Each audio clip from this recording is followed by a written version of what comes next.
क्या आपने कभी सोचा है कि आप सच में कौन हैं? क्या हम सिर्फ शरीर हैं या कुछ और भी? एक ऐसी किताब है जो हजारों साल पुरानी है, लेकिन आज भी आपकी जिंदगी बदल सकती है। इसमें छुपा है जीवन का असली रहस्य। मन को कैसे कंट्रोल करें, दुख से कैसे बाहर आएं और सच्ची शांति कैसे पाएं। आज हम जानेंगे क्लासिक्स ऑफ इंडियन स्पिरिचुअलिटी का पूरा सार। क्या आपने कभी खुद से ये सवाल पूछा है कि मैं कौन हूँ? क्या मैं सिर्फ ये शरीर हूँ या मेरे अंदर कुछ ऐसा है जो कभी खत्म नहीं होता? हम सब इस दुनिया में भाग रहे हैं, पैसे के पीछे, नाम के पीछे, सफलता के पीछे, लेकिन फिर भी अंदर एक खालीपन रहता है। क्यों? क्योंकि हमने कभी खुद को समझने की कोशिश ही नहीं की।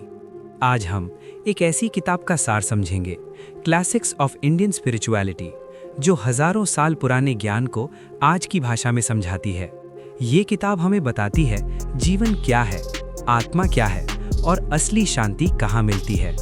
सबसे पहला और सबसे बड़ा सच, आप शरीर नहीं हैं, आप आत्मा हैं। ये शरीर बदलता है, बूढ़ा होता है और एक दिन खत्म हो जाता है, लेकिन आत्मा कभी नहीं मरती। यही बात गीता में भी कही गई है कि आत्मा न कभी जन्म लेती है न कभी मरती है। अगर आप इस एक बात को समझ जाएं तो आपका आधा डर खत्म हो जाएगा, क्योंकि जो असली आप हैं वो कभी खत्म नहीं हो सकते।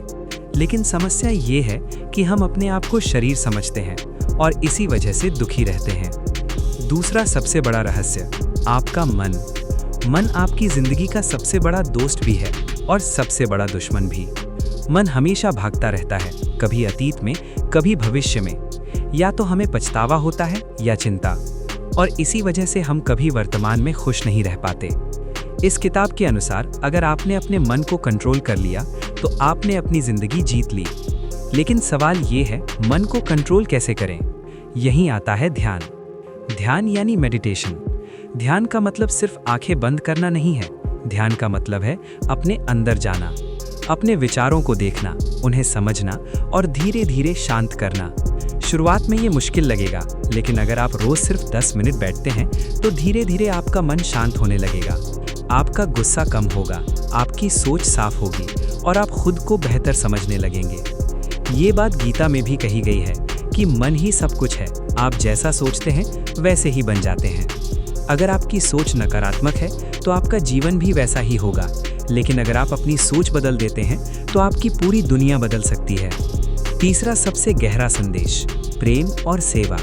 हम अक्सर सोचते हैं कि भगवान मंदिर में है या किसी खास जगह पर है, लेकिन ये किताब कहती है भगवान हर इंसान में है। जब आप किसी की मदद करते हैं, जब आप बिना किसी स्वार्थ के किसी के लिए कुछ करते हैं, तब आप भगवान के करीब होते हैं।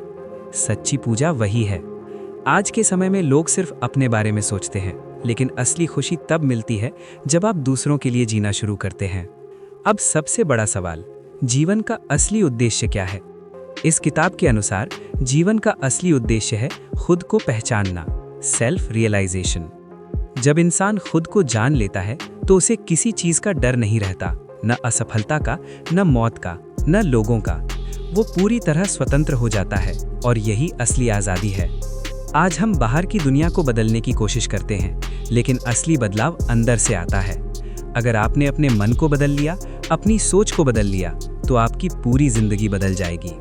तो दोस्तों, अगर आप सच में अपनी जिंदगी बदलना चाहते हैं तो इस ज्ञान को अपनाइए। रोज कुछ समय अपने लिए निकालिए, ध्यान कीजिए, अपनी सोच को पॉजिटिव बनाइए और दूसरों की मदद करना शुरू कीजिए। धीरे धीरे आप महसूस करेंगे कि आपका जीवन बदल रहा है। और याद रखिए, शांति बाहर नहीं, आपके अंदर है। अगर आपको ये ज्ञान पसंद आया हो तो इस वीडियो को लाइक करें और चैनल सृष्टि रचयिता को सब्सक्राइब जरूर करें, क्योंकि यहाँ हम आपको देते हैं वो ज्ञान जो आपकी जिंदगी बदल सकता है। धन्यवाद।